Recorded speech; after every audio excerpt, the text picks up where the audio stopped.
Vamos a otro tema. Ya comenzó el pago extraordinario del bono invierno 2023. Beneficio económico que entrega un monto único de 60.000 pesos a adultos mayores que cumplan con ciertos requisitos. Vamos a conversar sobre este y otros temas. Para eso ya estamos en contacto con la ministra del Trabajo y Previsión Social, Janet Jara. ¿Cómo está, ministra? Muchas gracias por acompañarnos. Buenos días.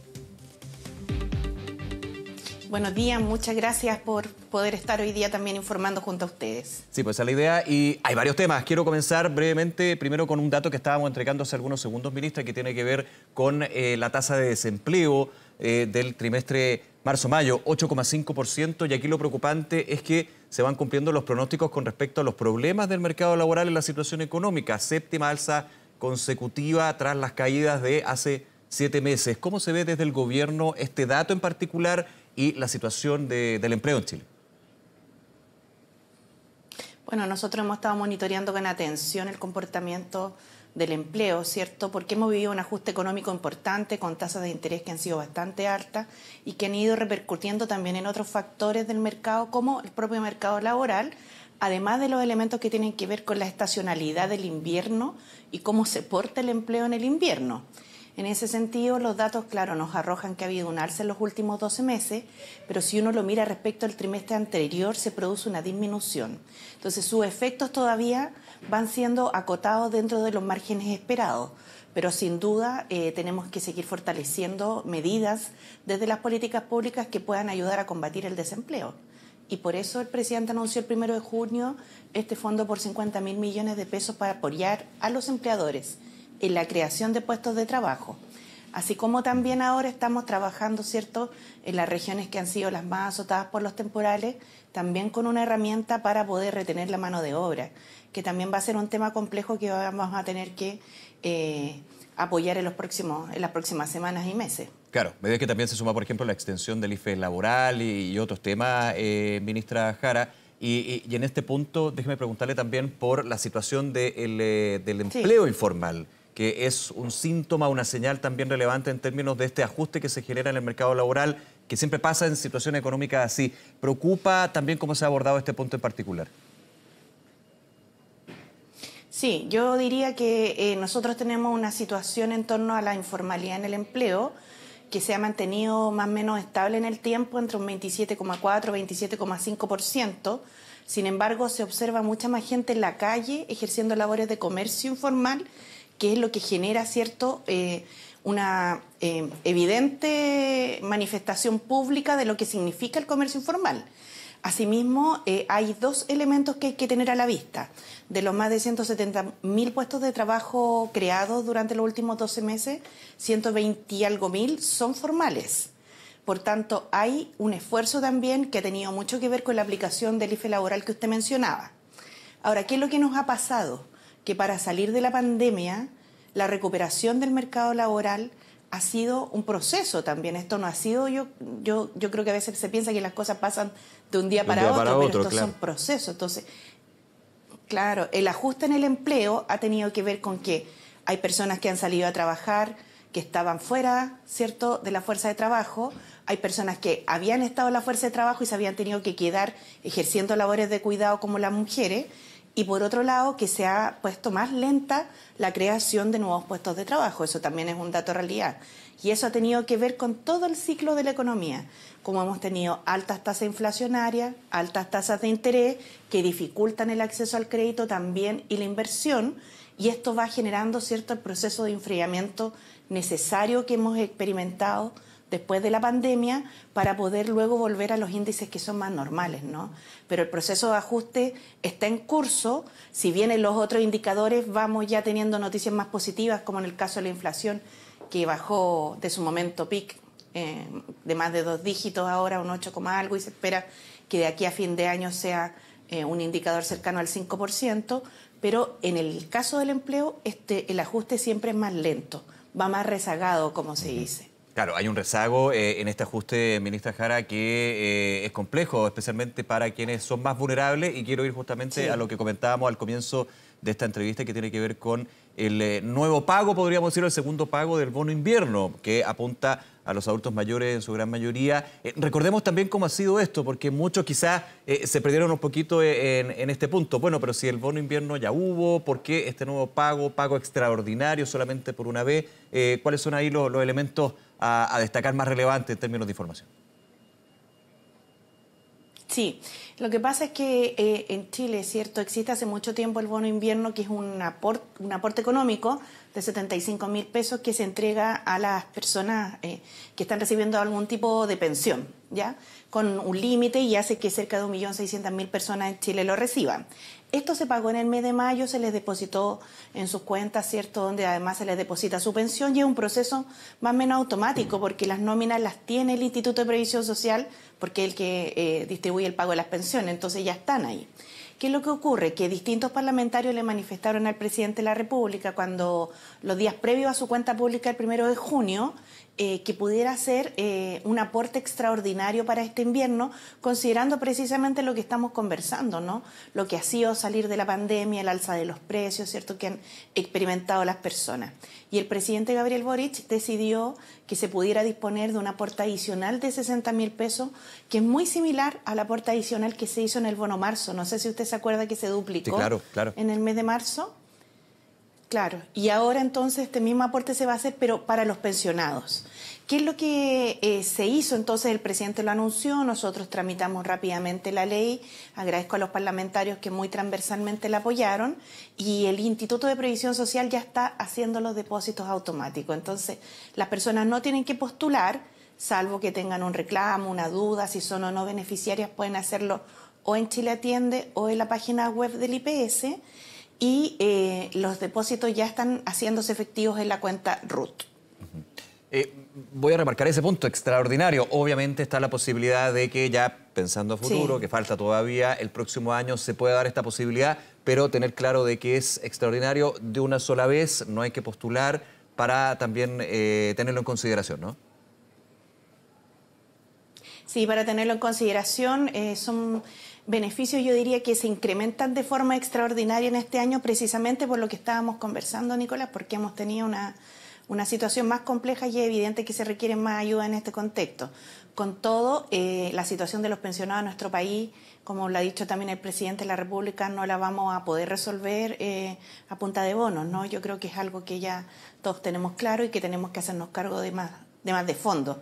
Lo digo en particular en el caso de los beneficiarios del bono invierno, porque en el caso de ellos estamos hablando precisamente de los pensionados actuales, de las personas que tienen tan bajas pensiones que hay que apoyarlas con un bono invierno, después con un aporte extraordinario al bono invierno, y que siempre están en la preocupación de todos nosotros, ¿cierto? Independiente del sector político que uno represente o que sea del gobierno o de la oposición, pero que a la hora de hacer las modificaciones al sistema de pensiones para mejorarles de manera estable el monto de sus pensiones, no logramos terminar de ponernos de acuerdo, y eso es muy grave porque la población no puede seguir esperando. Sí, déjeme profundizar en ese tema, ministra Yanet Jara, porque julio, usted lo ha dicho también, es un mes bien relevante, clave, podríamos decir, para la discusión de la reforma previsional que ha impulsado el gobierno. ¿Cómo ve usted la situación? Porque por lo menos desde uno como espectador, desde la ciudadanía, se ve muy poco acuerdo o nulo acuerdo en términos de esta que el mismo presidente Boric lo decía en su minuto, la tercera es la vencida. ¿Hay posibilidad de ir avanzando? ¿Se ha avanzado en las conversaciones, en la negociación, especialmente con la oposición, por la reforma previsional? ¿Sabe? Yo lo veo bastante optimista. Creo que hemos tenido muy buen diálogo, en particular con Renovación Nacional, liderado por el diputado Frank Sauerbaum. Esperamos además tenerlo con la UDI en los días siguientes, pero a veces los tiempos no son los más adecuados, ¿no? Lo digo porque usted sabe que hace 8 meses el presidente de la República envió el proyecto de ley al Congreso Nacional, pero hasta la fecha no hemos recibido una contrapropuesta de la oposición. Yo diría que recibimos algo así como una especie de lista de deseos, ¿cierto? Un punteo, pero con eso digamos. no se logra hacer una reforma previsional. ¿Cómo? Un punteo, claro. Entonces, los diputados de la oposición, que tienen una buena disposición al diálogo, nos piden seguir esperando, pero la duda que se instala es hasta cuándo, digamos. ¿hasta cuándo hay que seguir esperando a ver si logran ponerse de acuerdo y entregarnos una propuesta? Yo creo que a esta altura ya ha pasado tiempo suficiente. Nosotros tenemos toda la voluntad de diálogo porque es evidente que esto sin un acuerdo no va a avanzar, pero los tiempos en esto también son importantes. Y son importantes no solo porque la gente lleva 10 años esperando, que ya debiera ser razón suficiente para todos nosotros, sino que porque para nadie es secreto que en unos meses más tenemos un plebiscito, y cuando hay elecciones o plebiscitos, en los países las posiciones dentro de una democracia tienden muchas veces a polarizarse, entonces es más difícil llegar a acuerdos. Por eso nosotros les pedimos que, reconociendo la voluntad de diálogo que han tenido, que hagamos un esfuerzo para que los plazos se acorten, porque realmente seguir dilatando esto en realidad es parte de dejar esto morir por casi muerte natural, y yo creo que no se merecen eso las personas que están en sus casas. Sí, y déjeme tomar ese punto, que también es la impresión que uno tiene. Si este debate de la reforma previsional, y bien en concreto, ya votar en particular en la Comisión de Trabajo y luego lo que es el paso legislativo en las distintas cámaras, si esto se extiende hacia diciembre, como usted decía, o el próximo año, año de elecciones, ¿puede morir por causas naturales nuevamente una reforma previsional? Mire, yo creo que las últimas 2 intentos de reforma han demostrado que casi todo puede pasar. Si aquí lo más difícil, y yo diría incluso lo más valiente de todos los que están en política en distintas posiciones, es sumarse al acuerdo. Lo más fácil es que esto no funcione, no sé si me explico. Lo más difícil es buscar el camino en el cual nos pongamos de acuerdo. Y eso requiere convicción, requiere también audacia de parte de los que estamos en política, de los que están en la oposición en particular, de los que estamos en el oficialismo, porque vamos a tener que ceder todo. Y eso es un dato realidad. Ahora, pero el gobierno ha cedido porque desde la oposición se habla de ceder poco. Sí, la verdad nosotros hemos señalado en torno al tema de la reforma previsional que el objetivo es que la reforma sirva para subir las pensiones. Los instrumentos, porque en seguridad social hay muchos instrumentos, así como está la capitalización individual, la capitalización colectiva, está en el proyecto de ley las cuentas nacionales, que lo hicimos pensando en que era la mejor forma de subir las pensiones. Nosotros no vamos a tener problema en modificar los instrumentos, pero ¿cómo vamos a seguir cediendo si no hay nada que nos pidan concretamente del otro lado? No sé si me explico. No ha habido desde la oposición una contrapropuesta. Lo que se ha presentado es una lista, claro, de deseos y en el caso de algunos parlamentarios una opinión, ¿no?, respecto de que todo debiera ir a las cuentas individuales, pero en eso hay que ser súper transparente con la ciudadanía. Si el nuevo 6% va completo a la AFP, lo que va a ocurrir es que aquí no le va a subir la pensión a nadie hasta 30, 40 años más. Eso es lo que va a pasar. Entonces, si esa es la idea, yo creo que es bueno decirlo ya firme, y no lo creo, no creo que esa sea la idea. Yo creo que hay harta sensibilidad, y lo decía, lo destacaba con quien he tenido más oportunidad de conversar con Renovación Nacional, hay harta sensibilidad por cumplir con los objetivos de una reforma, como lo intentó hacer la presidenta Bachelet, como lo intentó hacer el presidente Piñera. Esta no es la reforma del gobierno del presidente Gabriel Boric, es la reforma para los pensionados, y en eso todos tenemos que ceder, para mejorarle las pensiones a las mujeres. Imagínense que las mujeres vivimos más y por eso se nos castiga al momento de jubilarnos. ¿Quién puede estar en desacuerdo con eso? Para reconocer a los actuales pensionados que tienen pensiones realmente que no les da para vivir. Nos conmovemos todos cuando vemos a veces estos videos que muestran a una persona que va al supermercado y está contando, ¿cierto?, la plata y no le alcanza para pagar la cuenta a un adulto mayor, o va a la farmacia y no le alcanza para los remedios. Y es verdad, pero el país no puede vivir, las personas no pueden vivir sin un ingreso que no les permita tener lo mínimo, lo mínimo. Y esto no es algo que se vaya a entregar, la propuesta del gobierno, en función de que los que cotizaron les van a transferir a los que no lo hicieron, no. Este es un proyecto que reconoce el esfuerzo y la cotización de cada uno. Y en eso también yo creo que nos hemos encontrado con la oposición, porque lo que queremos es que el proyecto, además, en consecuencia, fomente la formalidad y la cotización. Claro. Hay mecanismos, hay espacios, pero necesitamos acelerar los tiempos de la discusión si queremos realmente que haya reforma. Ministra, en punto de vista, porque la reforma previsional que ha presentado el gobierno tiene distintos elementos, no podría decir uno u otro, pero claramente lo que ha sonado con más fuerza desde la oposición, desde quienes tienen que buscar los votos del gobierno, de hecho el diputado Sauerman, como usted decía, que ha tenido una buena exposición de Renovación Nacional, que no ha presentado una propuesta, como en algún minuto lo decía el propio presidente de Renovación Nacional, el senador Chaguán, pero decía ayer aquí en Canal 24 Horas, si se vota el 4 de julio en la Comisión del Trabajo, no va a tener nuestro voto y se cae la reforma. Ahora, le hago la pregunta, ¿el tema cuentas nacionales sigue siendo una traba en esta conversación? ¿Sigue siendo una traba que se pone desde la oposición para los votos y el gobierno, por ejemplo? Bueno, la oposición ha manifestado que no le parece a bien el mecanismo en las cuentas nacionales. La verdad es que las razones no han quedado muy claras. A nosotros nos parecía que era el mejor mecanismo porque permitía mejorar más las pensiones. Sin embargo, estamos disponibles para cambiar ese mecanismo. No tenemos, como lo hemos dicho yo desde abril que lo he estado señalando. Nosotros votamos este proyecto en general, que es la primera parte, en el mes de enero. Ahí la oposición también nos planteó que no era el tiempo, ¿cierto? Porque se iban a oponer si es que no se hacía un acuerdo en ese minuto. Nosotros decidimos avanzar, si no todavía no habríamos votado ni siquiera en general el proyecto. Y pedimos entonces constituir una mesa donde estuviera sentada la oposición. Y en eso estuvimos varios meses hasta ahora, donde no se sentó Chile Vamos, lamentablemente.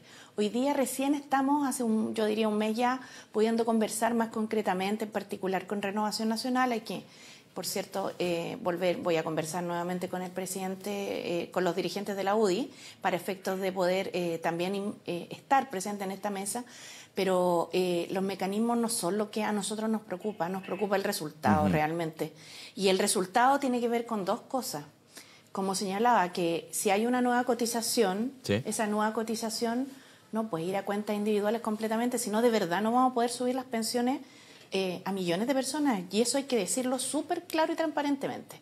Y lo segundo, ahora, una división que de hecho se logró en la discusión del proyecto del presidente Piñera, en términos de que inicialmente en ese proyecto se buscaba toda la cuenta de capitalización y luego se negoció, finalmente en el Senado quedó ahí. Ahora, el tema cuentas nacionales, un mecanismo que es de la oposición, no dejan pasar.